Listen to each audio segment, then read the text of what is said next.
আল্লামা মামুনুল হক তোমাদের কাছে একটি পয়গাম পাঠিয়েছে। বন্ধু হিসাবে বন্ধুর পয়গাম তোমাদের কাছে পৌঁছে দিতে এসেছি। আল্লামা মামুনুল হক এমন একটি প্রত্যয় গ্রহণ করেছে, আল্লামা জুনায়েদ বাবুনগরীর নেতৃত্বে নিজের শেষ দেহে অবশিষ্ট অংশ হিস্সা একটা টুকরা গোশতের কোন খণ্ড যেন কবর দেওয়ার জন্য কেউ খুঁজে না পায়, তার জন্য নবীর প্রেমে এমন একটা শাহাদাত যেন তার নসিব হয়, যেই শাহাদাতের পরে ওই শহীদের কবরের জায়গাও কেউ খুঁজে পাবে না। সুতরাং পয়গাম হলো, বাতিল শক্তি মামুনুল হককে উঙ্গুলি দেখাবে না। মামুনুল হকের শাহাদাতের তৈয়ারি রয়েছে।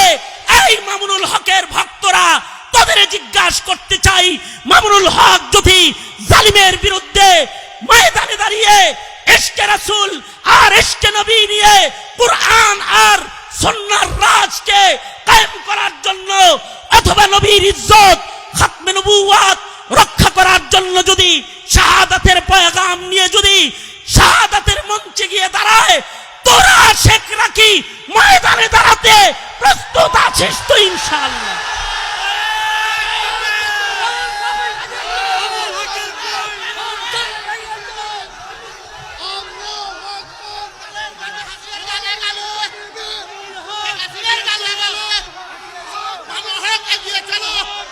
আল্লাহ তুমি আমাদেরকে তৌফিক দান। আল্লাহ তুমি আমাদেরকে কবুল করো। জোরে আওয়াজ করে বলুন আমিন। চিল্লায়ে আওয়াজ করে বলুন আমিন। দুটি ইবাদত সামনে নিয়ে আগায় যাও। এক নাম্বার দাঁড়িয়ে থাকো।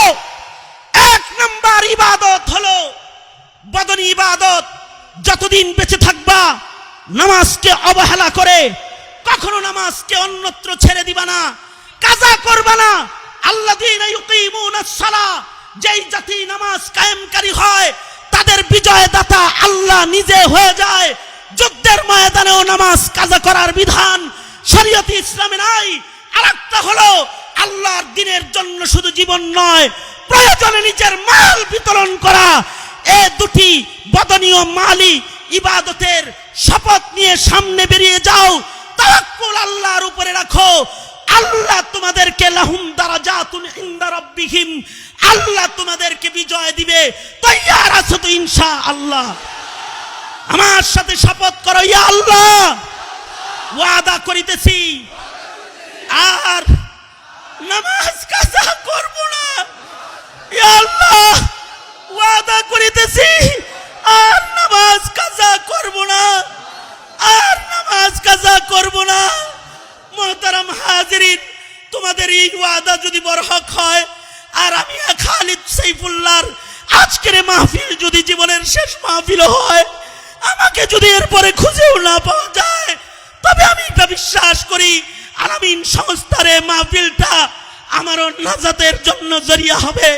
আল্লাহ তাআলা ঈমানের এই গুণগুলো আমাদেরকে অর্জন করার তৌফিক দান করো। চিল্লায়া বলুন আমিন। আলহামদুলিল্লাহি রাব্বিল আলামিন।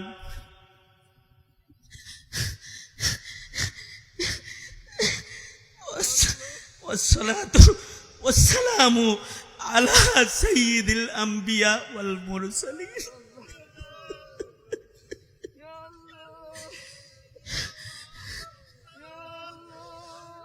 محمد وعلى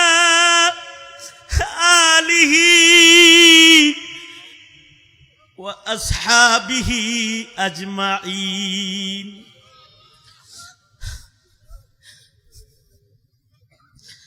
ربنا آتنا في الدنيا حسنة